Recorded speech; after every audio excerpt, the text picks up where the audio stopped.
नहीं, आप सही कह रहे हैं। बट ऐसा होता है ना कि बहुत ज़्यादा आजकल लोगों मैंने देखा है कि इग्नोरेंस बहुत है, मतलब प्रॉपर रेस्ट नहीं करते जैसे आपने बताया।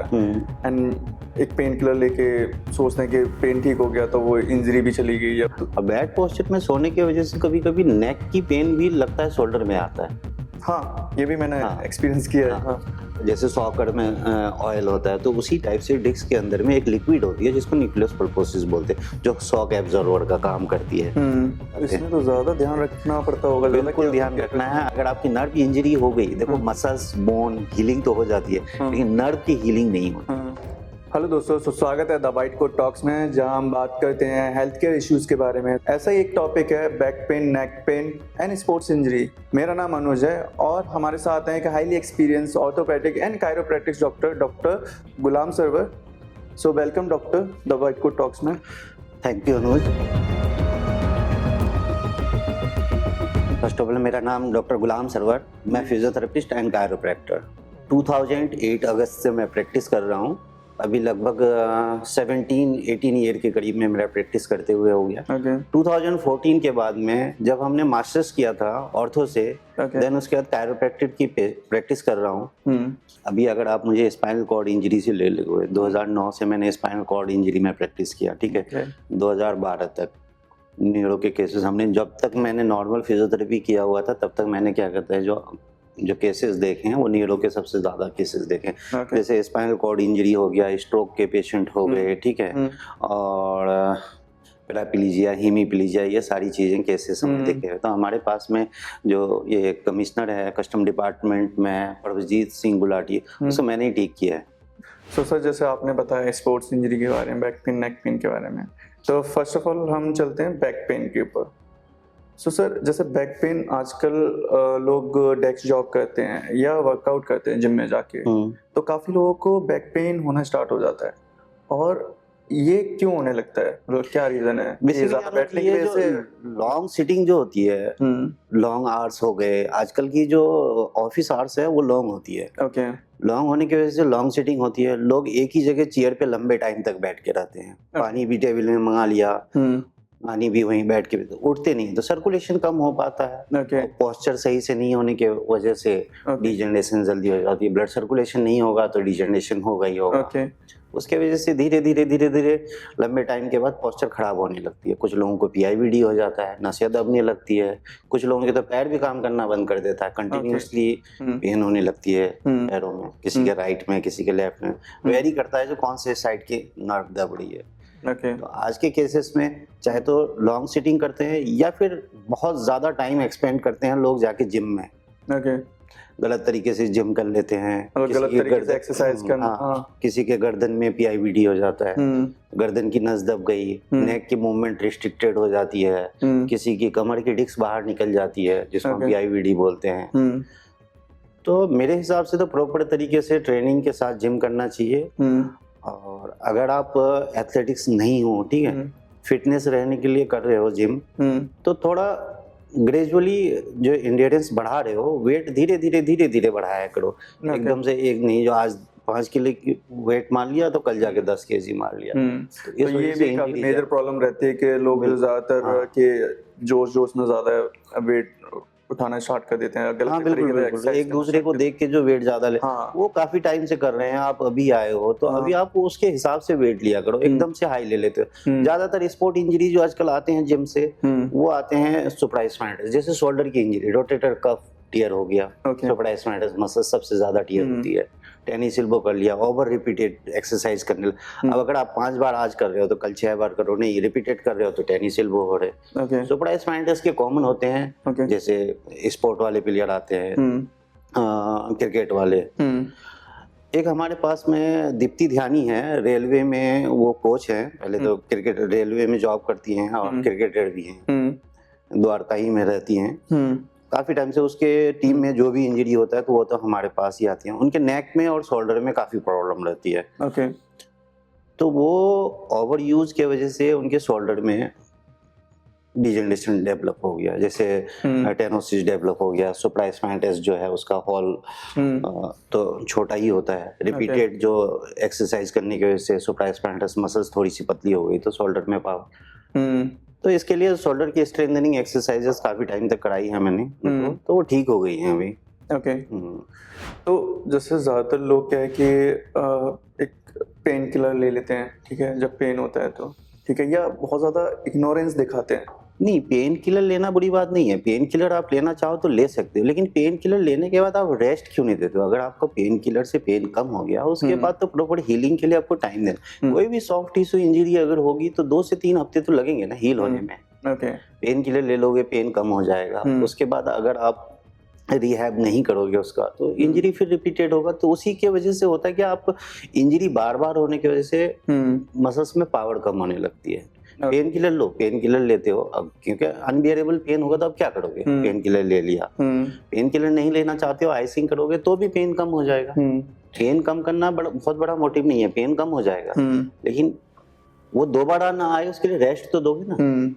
और प्रॉपर तरीके से रिहैब अगर नहीं करोगे तो रिकरेंट इंजरी चलती रहेगी। नहीं, आप सही कह रहे हैं। बट ऐसा होता है ना कि बहुत ज्यादा आजकल लोगों में मैंने देखा है कि इग्नोरेंस बहुत है, मतलब प्रॉपर रेस्ट नहीं करते जैसे आपने बताया, एंड एक पेन किलर लेके सोचते हैं कि पेन ठीक हो गया तो वो इंजरी भी चली गई या कोई ऐसी इंजरी हो रखी है। बहुत सारे केसेस जो जिम से आते हैं, उसका जैसे ही पेन ठीक होता है वो दूसरे दिन से जिम स्टार्ट कर देते हैं। मैं काफी सारे लोगों को मना कर चुका हूँ, जो आप जब पेन कम हो गया उसके बाद रिहैब की जो एक्सरसाइजेज होती है उसको प्रॉपर तरीके से करो, कुछ टाइम तक करो, फिर ऑब्जर्वेशन में हम एक बार चेक करके देख लेते हैं। जो आपका सब कुछ ठीक रहा तो ग्रेजुअली स्टार्ट करो। ऐसा नहीं जो आज ठीक हो गए, ठीक है, कल से जिम गए तो फिर से पुराने वाले स्थिति में एकदम से आ जाना, वो बहुत गलत होता है। जैसे मेरा खुद का एक एक्सपीरियंस है, जैसे कि मेरे शोल्डर में लास्ट ईयर सोने की वजह से कोई नर्व्स दब गई थी, तो उसकी वजह से काफ़ी पेन होता था। मैंने काफ़ी फिजियोथेरेपिस्ट को दिखाया, ठीक है, तो उससे थोड़ा सा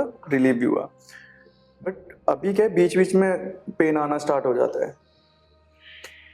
एक बार चेक करके देखना पड़ेगा अनुज, जो उसमें कौन सी मसल्स इंजर्ड हुई है। हो सकता है रोटेटर कफ में कोई मसल्स इंजर्ड हुई है, सुप्रास्पाइनस, इंफ्रास्पाइनस है, टेरिस मेजर है, ठीक है, सब इसके ब्रेडिस, इसमें से कोई भी एक मसल्स अगर आपकी इंजरी हुई है, ठीक है, तो वो लंबे टाइम तक चलती है, जब तक आप उसको प्रॉपर तरीके से रिहैब ना करो। उसके लिए कुछ मेडिसिन भी, सप्लीमेंट्स भी लेनी पड़ती है, कोलेजन वगैरह वो लेनी पड़ती है। अब बैड पोस्चर में सोने की वजह से कभी कभी नेक की पेन भी लगता है शोल्डर में आता है। हाँ, ये भी मैंने एक्सपीरियंस किया है। तो आपको ये भी ध्यान देना है जो कहीं शोल्डर का पेन ना हो, नेक का पेन हो, क्योंकि रेटिकुलोपैथी तो नर्व से होती है। हाँ बिल्कुल। गर्दन के पास नस दबेगी तो पूरे हाथ में जाएगा पेन, हो सकता है आधे हाथ में जाए। तो लोगों को लगता है जो मुझे शोल्डर में पेन हो रहा है, हो तो रहा है वो नेक से। हाँ, तो मतलब इसकी कुछ एक्सरसाइज की वजह से ठीक कर सकते हैं कि मतलब कि हाँ अभी जैसे एक्सरसाइज तो करनी जरूरी है। अगर आप एक्सरसाइज को नहीं दिखाते तो कुछ ऐसी एक्सरसाइज हैं जिनकी वजह से ठीक हो सकती हैं। नेक की आइसोमेट्रिक एक्सरसाइजेज है, शोल्डर की आइसोमेट्रिक एक्सरसाइज है, शोल्डर की स्ट्रेंथनिंग की एक्सरसाइजेज है, ठीक है। वो शोल्डर स्ट्रेंथनिंग करेंगे तो शोल्डर का पेन खत्म होगा, नेक की स्ट्रेंथनिंग करेंगे तो नेक का पेन कम होगा। जो नेक में प्रॉब्लम आती है बेसिकली होता है क्या, मसल्स ट्रेपीजियस में स्पाज्म हो जाना या डिजनरेशन नेक में जिसको डेवलप होता है लंबे टाइम तक, अगर वो बैड पोस्चर में सोता है उसमें भी नर्व की इम्पीचमेंट तो होती है। देखो गर्दन में कोई भी दर्द अगर आपको होती है अनुज, ठीक है, तो उसमें ज्यादातर चांसेस होता है कि क्योंकि डिस्क के अंदर से ही नर्व निकलती है, ब्रेकियल प्लेक्सिस से ही निकलती है, तो नर्व में हल्की सी जब डिस्क में सूजन आएगी तो नर्व में कंप्रेशन होगा ही होगा। तो आपको रेटिकुलोपैथी वाली पेन जा सकती है, वो सोरनेस रहती है। तो आपको सबसे अच्छा इसका ट्रीटमेंट है कि एट द टाइम में, जिस टाइम में आपको पेन आया है, आप आइसिंग करें और गर्दन की मूवमेंट कम से कम करें। कॉलर जरूरी लगाएं। अगर आप कॉलर लगाते हैं तो नेक की मूवमेंट कम से कम होगी, ठीक है, इंजरी बढ़ने के चांसेस कम हो जाएंगे। नेक की जो डिस्क होती है ना, नेक के डिस्क के दो जो वर्टिब्रा होती है, सर्वाइकल की जो वर्टिब्रा होती है, दो डिस्क के अंदर से एक नर्व निकलती है जो स्पाइनल कॉर्ड से निकलती है, जो हाथों में जाती है। अगर डिस्क में सूजन आई तो नर्व को इरिटेट करेगी, तो हाथों में पेन जानी स्वाभाविक है। बिल्कुल। तो उससे आपको टेंशन नहीं लेना। सबसे पहले क्या करना है, आपको नेक के मूवमेंट को रिस्ट्रिक्टेड करो, ना फॉरवर्ड ऊपर देखो, ना नीचे देखो, ना राइट देखो, ना लेफ्ट। देन उसके बाद में कॉलर लगा लो और आइसिंग करो। आइसिंग करेंगे तो पेन कम होगा। देन उसके बाद में आप फिजियोथेरेपिस्ट या ऑर्थोपेडिक से कंसल्ट कर सकते हैं, ठीक है। लेकिन एटलीस्ट ये है कि अगर आप अननेसेसरी मूवमेंट करते रहेंगे तो आपकी इंजरी बढ़ जाएगी।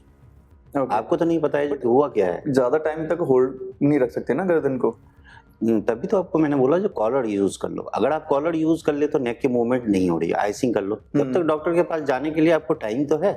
एटलीस्ट है कि गर्दन एक साइड लटक रही है, ठीक है, टेढ़ी हो गई है, कॉलर लगा लेंगे तो होगा कि स्पाज्म धीरे धीरे कम होगा, तो नेक की स्टिफनेस कम होती जाएगी। धीरे धीरे अपने आप थोड़ा थोड़ा मूवमेंट होने लगेगा। आइसिंग करेंगे, सूजन कम होगा। ओके, तो उसकी वजह से सोरनेस ज्यादा नहीं होगी। हाँ, ओके। प्रोटेक्ट तो करोगे ना। कोई भी इंजरी होती है ना, तो सबसे पहले आप उसको एट द टाइम में आप खुद से ट्रीटमेंट मत करा करो, उससे ना इंजरी बढ़ने के चांसेस होते हैं। पहले उसको रेस्ट दो।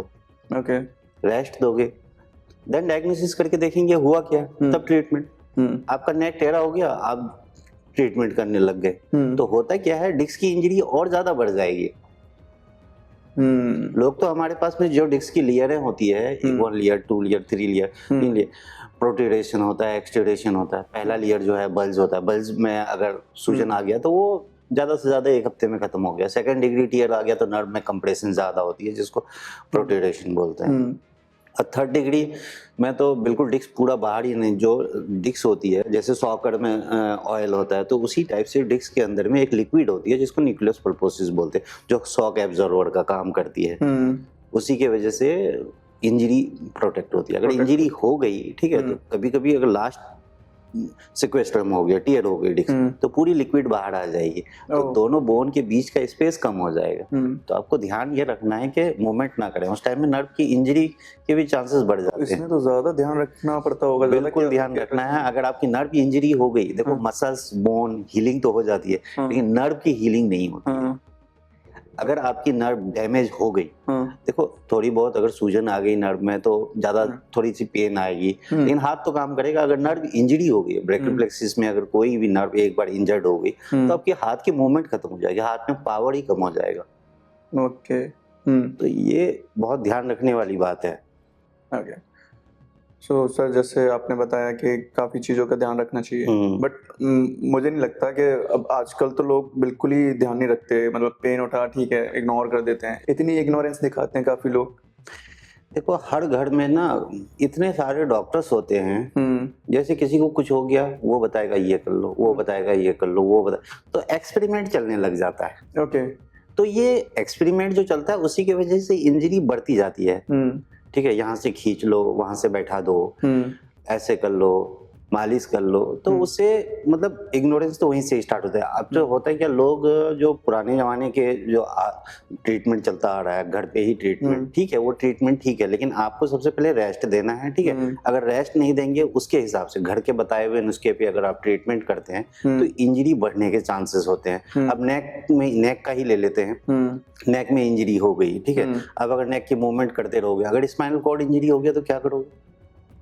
देखो एक नर्व अगर डैमेज होता है आपका अनुज, ठीक है, तो आपके हाथ काम करना बंद करेंगे। अगर स्पाइनल कॉर्ड डैमेज हो जाएगा तो पूरा शरीर, दोनों हाथ, दोनों पैर, bladder, bowel, each and everything काम करना बंद कर देगा। तो ध्यान तो रखना चाहिए।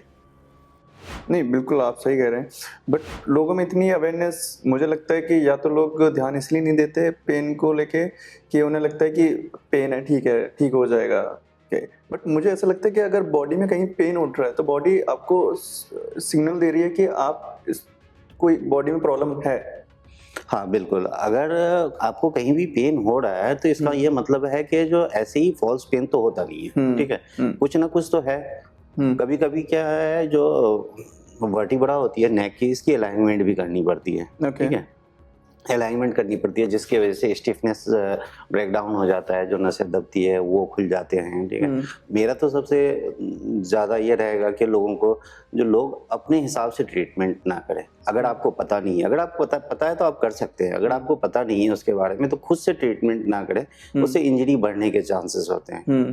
किसी तरह से अगर स्पाइनल कॉर्ड इंजर्ड कर लो आप, जो कि हमारे पास काफ़ी सारे केसेस आते हैं, ब्रैकियल प्लेक्सिस की इंजरी हो गई, तो वो रिकवरेबल नहीं होता। पेन तो कम हो जाएगा आपका, अगर नर्व इंजरी हो गई तो उसके बाद वो ठीक नहीं होता है। Okay doctor, so doctor sports injury पे जैसे बात हो रही थी, तो उसमें सबसे ज़्यादा कॉमन इंजरी क्या देखने के लिए मिलती है? अनुज, स्पोर्ट के जो पर्सन होते हैं सबसे ज्यादा जो उसकी इंजरी होती है शोल्डर और एल्बो में होती है और नीज में होती है। जैसे एसीएल हो गया, शोल्डर में रोटेटर कफ में टियर हो गया, टेनिस एल्बो ओवर यूज जो करते हैं, रिस्ट का यूज ज्यादा होता है तो टेनिस एल्बो भी हो जाता है। अब थ्रो ज्यादा करते हो तो रोटेटर कफ इंजरी हो जाती है। तो जो भी स्पोर्ट में है उनको शोल्डर और रोटेटर कफ की स्ट्रेंथनिंग और फ्लेक्सिबिलिटी दोनों को मेंटेन रखना चाहिए। ओके सो जैसे स्पोर्ट्स के ऊपर बात हो रही है, आपने बताया, तो ऐसे कोई आपके पास पेशेंट आए जिनका आपको कुछ डिफरेंट एक्सपीरियंस हुआ हो, कोई ऐसे एथलीट या कोई ऐसे? मेरे पास में काफी सारे क्रिकेटर और एथलीट्स आते हैं। ओके, तो उनका थोड़ा एक्सपीरियंस बताएंगे आप हमें? एक टीम है रेलवे की, ठीक है, दीप्ति ध्यानी है, ठीक है, इंडियन रेलवे में ही है। उनके टीम से काफी सारे लोग आते हैं जिसको शोल्डर इंजरी अक्सर होती रहती है, सुप्रास्पाइनटस, इंफ्रास्पाइनटस, सब इसके बड़े ये सारी मसल्स में इंजरी अक्सर होती रहती है। ऐसे क्या कॉमन रीजन देखने के लिए मिलते हैं उनमें? गलत तरीके से थ्रो करना, उसके वजह से क्या कहते हैं इंजरी ज्यादा आ जाती है। ओवर प्रैक्टिस कर लेना, आप अगर आपकी मसल्स फटीग हो रही है उसको रेस्ट नहीं देते हैं, ओवर यूज करते जा रहे हैं तो इंजरी होने के बाद रेस्ट जरूरी है, कोई भी इंजरी हो। नहीं, बिल्कुल बिल्कुल आपने सही बोला कि रेस्ट होना तो ज़रूरी है, क्योंकि मैं भी वर्कआउट वगैरह करता हूँ तो काफ़ी चीज़ें मैंने भी देखी हैं कि मैं अगर वर्कआउट के बाद या मुझे कोई ऐसा पेन उठ रहा है तो मैं रेस्ट लेता हूँ तो अगले दिन ठीक हो जाता है। ठीक है, तो जैसे अभी हम बात करें होम रेमेडीज के ऊपर, तो लोग घर पे ही जैसे हल्दी वाला दूध या कुछ ऐसे चीजें ट्राई। हल्दी वाला दूध तो अच्छा होता है, कोई भी डाइट अगर आप अच्छा लेते हो ना तो हीलिंग प्रोसेस बॉडी में बहुत अच्छी रहती है। तो वो लेना चाहिए, ऐसा नहीं है जो घर के नुस्खे सारे गलत होते हैं। आप एक्सपेरिमेंट नहीं कर सकते। जैसे इंजरी हुई है तो उसको रेस्ट, सबसे पहले कोई भी इंजरी हुई है उसको रेस्ट दो, ठीक है, देन उसके बाद में आइसिंग वगैरह करो। आइसिंग से कम सूजन कम होगा। सूजन कम होने के बाद में होता है क्या, हीलिंग प्रोसेस, बॉडी अपने आप भी हील करती है, ऐसा नहीं है। आप अगर रेस्ट दोगे ना तो धीरे धीरे बॉडी हील करेगी। हर चीज के लिए ट्रीटमेंट लेना जरूरी नहीं है, लेकिन रेस्ट देना बहुत जरूरी है। आप खुद से ट्रीटमेंट ना करें। मेरी सबसे यही एडवाइस रहेगी कि आप खुद से एक्सपेरिमेंट ना करें। जैसे मैंने अभी बहुत अब की बातों में देखा है कि रेस्ट ज्यादा निकल के आ रहा है, तो देखो लगता है रेस्ट इसलिए मेरी बातों में ज्यादा, हर इंजरी को ना प्रॉपर तरीके से हील होने के लिए टाइम चाहिए। अगर आप टाइम नहीं दोगे उसको ना तो हीलिंग प्रॉपर तरीके से नहीं आती है। अब हमारे पास पेशेंट आते हैं, कहते हैं डॉक्टर साहब मैंने ना 8 दिन की थेरेपी ली, 10 दिन की थेरेपी ली, मेरा तो ठीक हो गया था 100%, फिर से दोबारा क्यों आ गया पेन? अब दोबारा इसलिए आता है कि किसी भी सॉफ्ट टिश्यू इंजरी को हील होने में 3 हफ्ते तो लगेंगे ना। हमने 10 दिन का पेन कम कर दिया आपको या 5 दिन में पेन कम हो गया, लेकिन जो आपको उसके बाद की रेस्ट बताए हैं वो क्यों नहीं कर रहे हो? या फिर ग्रेजुअली जब हीलिंग होगा देन उसके बाद रिहैब की एक्सरसाइज होगी, तो एक्सरसाइज तो हम 3 हफ्ते के बाद ही स्टार्ट करेंगे ना। आप यहाँ से ठीक होके चले गए, कल जिम ज्वाइन कर लिया तो परसों तो इंजरी होगी ना। नहीं, बिल्कुल बिल्कुल। तो मुझे एक चीज़ और जाननी थी कि आप जैसे बता रहे थे रेस्ट और या होम रेमेडीज के बारे में, तो मैं थोड़ा सा जनरल मेडिसिन के ऊपर बात कर रहा हूँ। जैसे लोग वर्कआउट करते हैं या घर पे रहते हैं, ठीक है, या विमेन्स हैं या यंग पर्सन है, यंग बॉयज है, तो क्या जनरल मेडिसिन ले सकते हैं रेगुलर बेसिस पे? जैसे विटामिन डी हो गया।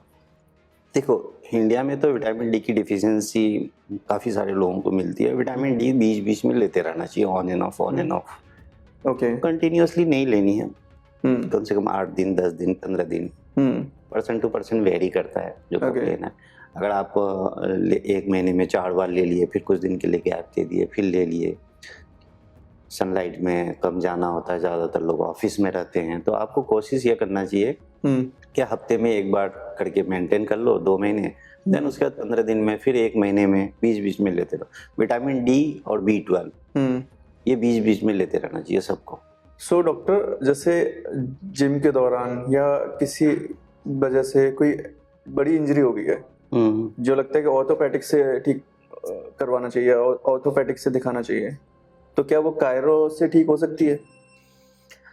अनुज, ये डिपेंड करता है जो इंजरी कितना ज्यादा है, ठीक है, और कौन सा इंजरी है। अब एसीएल इंजरी है, ठीक है, पार्शियल इंजरी अगर है एसीएल की तो हम रिहैब से उसको ठीक कर सकते हैं, मस्कुलर स्ट्रेंथनिंग वगैरह से ठीक कर सकते हैं। एसीएल अगर कंप्लीट इंजरी है या second degree tear injury, second degree tear भी है तो हम स्ट्रेंथनिंग करके उसको ठीक कर सकते हैं। लेजर थेरेपी होती है, ठीक है, उससे हीलिंग, प्रोटॉन थेरेपी है तो उससे थोड़ी सी हीलिंग प्रोसेस बढ़ती है जिससे रिकवरी हो जाती है। लेकिन अगर 3rd डिग्री टीयर है तो उसके लिए तो ऑर्थोपेडिक के पास ही जाना पड़ेगा। विदाउट सर्जरी क्योरेबल नहीं है। अगर आप लंबे टाइम तक डिले कर देते हो सर्जरी तो डिजनरेशन के चांसेस हो जाते हैं, आर्थराइटिस डेवलप हो जाएगा। तो इसी टाइप से अनुज डिपेंड करता है जो इंजरी आपका कितना ज्यादा है। अगर बहुत ज्यादा इंजरी है, ठीक है, तो वो सर्जरी। अब जैसे सुप्रा स्पाइनस, आप ऑर्थोपेडिक की बात आते हैं, सुप्रा स्पाइनस अगर कंप्लीट टियर हो गया आपका, या फिर फाइबर मैक्सिमम उसके फाइबर घिस गए हैं, तो वो सर्जरी से कवर होगा। अगर पार्शियल है या सूजन है तो वो फिजियोथेरेपी से ठीक हो जाएगा, या अलाइनमेंट करते हैं chiropractor. Okay okay okay, got it. अब है क्या, ऑर्थोपेडिक के केसेस में हम कायरोप्रैक्टर करते हैं, जैसे स्पाइन हो गया, स्पाइन में भी वैसे ही अगर कंप्लीट इंजरी हो गई है, डिस्क पूरी की पूरी बाहर निकल गई है, तो वो कायरो से भी रिकवरेबल नहीं होगा। स्पाइन में स्टिफनेस है, कायरोप्रैक्टर में हम स्पाइनल मैनिपुलेशन करते हैं, इसको ऑस्टियोपैथी है, कायरोप्रैक्टर बोलते हैं। जो आप आजकल देख रहे होंगे रील्स में, कटक कटक की आवाज निकालते हैं स्पाइन, तो वो है क्या, जो हम स्पाइन के स्टिफनेस ब्रेक डाउन करते हैं। अगर थोड़ी बहुत इम्पिंचमेंट है में तो वो खुल जाती है। ये कंजर्वेटिव मैनेजमेंट है। ये तो मैंने अब आजकल देखा कि एंकल में भी प्रॉब्लम होने लग गई है, कट कट की आवाज आना, ठीक है, ये भी एक बड़ी प्रॉब्लम है। एंकल में फिर डिफरेंट टाइप की होती है। एंकल में बेसिकली अलाइनमेंट, मिस अलाइनमेंट बहुत कम होती है। एंकल्स में ज्यादातर पेन यूरिक एसिड की वजह से होता है। ज्यादातर लोगों को यूरिक एसिड की वजह से प्रॉब्लम होता है। ये क्या किसी बोलते हैं, ये क्या किसी एक एज के बाद होता है या नहीं? आजकल तो मैं देखता हूँ जो मेरे पास जो केसेस आते हैं तो वो अर्ली एज में भी आती हैं, जैसे 25 साल। वैसे भी जो भी डिजनरेशन होती है 35 के बाद ही होती है नॉर्मली, 30 to 35 के बाद। लेकिन आजकल जो ओवर यूज की वजह से हो रहा है, किसी के यूरिक एसिड बढ़ गए, ठीक है, तो उसके वजह से एंकल्स में पेन आती है। एंकल्स के नीचे कैल्किनस स्पर हो जाता है लोगों को, रेट्रोकैल्किनस बर्साइटिस हो जाता है। प्रॉब्लम तो काफी सारे हैं। और सो जैसे कि आपने बताया कि मतलब एंकल में प्रॉब्लम है तो इस तरीके से ठीक हो सकती है। तो जैसे एक एज के बाद, जैसे 40 या 50 एज के बाद, या कुछ जैसे बुजुर्ग लोग होते हैं, तो वो नेक में पेन है या बैक में पेन है, तो वो एक ऑर्थोपेडिक को दिखाना चाहिए या कायरो को दिखाना चाहिए, फिजियोथेरेपिस्ट को दिखाना चाहिए, और क्या पैरामीटर्स हैं इसके? अनुज, जो ओल्ड एजेस में होती है डिजनरेशन, ज्यादातर ओल्ड एजेस में डिजनरेशन होती है। डिजनरेशन के लिए होता है क्या, आपको हेल्दी डाइट लेना है और एक्सरसाइज करना है। एक्सरसाइज से अगर मेडिसिन की आपको जरूरत लगती है, आप चाहे तो ऑर्थोपेडिक को दिखाएं या फिजियोथेरेपिस्ट को दिखाएं। प्रॉब्लम ये है ना कि मतलब 50-60 की एज में कोई ज्यादा एक्सरसाइज करता नहीं है। एक्टिव रहना ज्यादा जरूरी है। हाँ, एक्टिव अगर आप हैं, ठीक है, ज्यादातर प्रॉब्लम 65 के बाद आती है, ठीक है। डिजनरेशन जब होता है लोगों में एक एज के बाद, एज रिलेटेड डिजनरेशन तो होती है, तो आप अगर एक्टिव रहेंगे, मसल्स को स्ट्रेंथनिंग करके रखेंगे, ब्लड सर्कुलेशन मेंटेन रहेगा, तो डिजनरेशन कम होगा। तो आप एक्टिव रहने के लिए एक्सरसाइज कीजिए। ऐसा नहीं जो आपको किसी ने बोल दिया एक्सरसाइज करो तो बहुत ज्यादा एग्रेसिवली एक्सरसाइज कर लिए, उससे डिजनरेशन और बढ़ेगा। डिपेंड भी करता है डिजनरेशन कौन से ग्रेड में आपका स्टार्ट हुआ है। अगर ग्रेड ज्यादा है डिजनरेशन का तो ओवर यूज की वजह से वो डिजनरेशन और प्रोग्रेसिव होगा। डिजनरेशन कम है, एक्सरसाइज कैसे करना है तो आप किसी फिजियोथेरेपिस्ट से पूछ लें, ठीक है, वो आपको एक्सरसाइज बता देंगे आपके हिसाब से। बेसिकली हर पर्सन के लिए ना अलग अलग एक्सरसाइज होती है। अगर पर्सनलाइज प्लान बना अगर एक्सरसाइज आप करते हो, ठीक है, तो इंजरी तो वैसे भी हो जाती है। तो हर पेशेंट के लिए अलग अलग एक्सरसाइज होती है। अब शोल्डर इंजरी की, शोल्डर में भी 4 मसल्स मेन होती है, हर मसल्स की अलग अलग एक्सरसाइजेस है। अब आप रील में देख लिए जो, अच्छा चलो ठीक है, ये शोल्डर स्ट्रेंथनिंग के लिए एक्सरसाइज, अब उसको क्या इंजरी है वो आपको पता होना जरूरी है। पता चला वही एक्सरसाइज आप भी कर रहे हो, अच्छा उसके भी शोल्डर में पेन था तो वो एक्सरसाइज किया तो ठीक हो। अरे शोल्डर में 4 मसल्स 5 मसल्स जो भी है, ठीक है, मेन 4 मसल्स होती है, तो वो 4 मसल्स में कौन सी मसल, अगर आपके पास सब स्कैपुलरिस की इंजरी हुई है, आप सुप्रास्पाइनटिस की एक्सरसाइज कर रहे हो, कैसे ठीक होगा? बिल्कुल। तो जैसे आपने अभी बताया कि एक्सरसाइज से रिलेटेड, तो मुझे ऐसी चीज याद आई कि मैं अगर बेंच प्रेस लगाता हूँ, ठीक है, और ओवरवेट ले रखा है, ठीक है, और उसकी वजह से एक इंजरी हो रखी है, ठीक है, मुझे, तो उस टाइम पीरियड पे मुझे कितनी एक्सरसाइज करनी चाहिए? अगर एक इंजरी होने के बाद कि मैंने ट्रीटमेंट करा लिया है, तो मुझे किन किन चीजों इंजरी का ध्यान होने के रखना बाद चाहिए? जब हाँ। आपकी हील हो जाती है ना, तो आपको एक्सरसाइज धीरे धीरे ग्रेजुअली स्ट्रेंथनिंग बढ़ानी चाहिए, ठीक है। और जब भी आप फिर से जाते हो जिम करने के लिए, तो देखा करो जो आपकी शोल्डर जो है ना पूरा एक्सटेंड ना हो, एल्बो भी पूरा एक्सटेंड ना हो, थोड़ा सा फ्लैक्स रखो, ठीक है। अगर फुल एक्सटेंड करते हो तो एल्बो में भी इंजरी होगी, शोल्डर में भी इंजरी हो। जब आप बेंच प्रेस ही करते हो, ठीक है, तो एल्बो को फुल एक्सटेंड मत करो, नहीं तो कुछ दिन के बाद आपकी एल्बो में भी डिजेनरेशन होने लग जाएगी। तो हर पेशेंट के लिए जो है अलग अलग एंगल होती है, तो आपको डिपेंड करता है कौन सी इंजरी हुई है। लेकिन जब भी आप, जैसे आपको शोल्डर में पेन जा रहा है, ठीक है, तो आप कोशिश करो कि बेंच प्रेस करें। आज अगर आपने 10 मारा है तो कल ऐसा नहीं है, कुछ दिन तक 10 दिन तक 10 ही प्रेस लो, ठीक है, और फुल एक्सटेंशन मत करो शोल्डर को। बट ऐसा होता नहीं है ना कि मतलब जब जिम में एक्सरसाइज करते हैं तो माइंड से ऐसा होता है कि और हैवी वेट लगाना है। जब बॉडी वार्म अप हो जाती है ना, तो लोगों को लगता है अच्छा मैं तो काफी एनर्जेटिक फील कर रहा हूँ, और 4 मारते हैं, ठीक है, तो उस चक्कर में इंजरी बढ़ जाती है। तो आपको कोशिश ये करना है कि थोड़ा सा इमोशन को कंट्रोल करना चाहिए, पर होते नहीं है ना, वो नहीं होते हैं। तो डॉक्टर हम ना एक रैपिड फायर करते हैं जिसमें आपको थोड़ा सा जल्दी जल्दी आंसर करने ठीक है, ठीक है। एक जल्दी जल्दी स्मॉल क्वेश्चंस आपसे करूंगा, ठीक है। तो ऐसा बॉडी में कौन सा पार्ट है जिसमें पेन होता है और लोग अवॉइड कर देते हैं? नेक और shoulder. Okay, and next question, best time to exercise? Morning. Great. One thing to avoid during back pain? Long standing, long sitting. Oh great. And coffee और green tea? Green tea. Okay, and last, favourite therapy tool आपके लिए, मतलब आपका favourite therapy tool क्या है? Manual exercise, my hand. Okay great, thank you doctor. मतलब काफ़ी चीज़ें पता लगी मतलब आपसे कि कैसे एक्सरसाइज करना चाहिए, किन किन चीज़ों का ध्यान रखना चाहिए, और हमारी ऑडियंस को भी पता लगेगा कि कैसे कैसे चीज़ों का ध्यान रखना चाहिए। और मुझे लगता है कि अगर आपको कोई भी पेन है या कोई भी सोरनेस है तो आप प्लीज़ रेस्ट करें, ध्यान रखें, जिससे कि आपको ज़्यादा बड़ी प्रॉब्लम क्रिएट ना हो, ठीक है। और हो सकता है तो आप अपने नियर किसी कायरो या फिजियोथेरेपिस्ट को दिखाएं। तो अगर आपको ये वीडियो पसंद आया तो प्लीज़ चैनल को सब्सक्राइब करें, फॉलो करें। और सर का भी एक चैनल है जिसका नाम है डॉक्टर गुलाम सरवर, जो आप सर्च कर सकते हैं, हमारे डिस्क्रिप्शन में मिल जाएगा आपको। एंड अगर आपको पेन है, सोरनेस है, तो प्लीज़ डॉक्टर को चेकअप कराएं। एंड हम अदर स्पेशलिटीज़ में भी वीडियो लाते रहते हैं, और नेक्स्ट वीडियो आपको किस टॉपिक पे चाहिए तो प्लीज़ कमेंट करें। And thank you, stay tuned.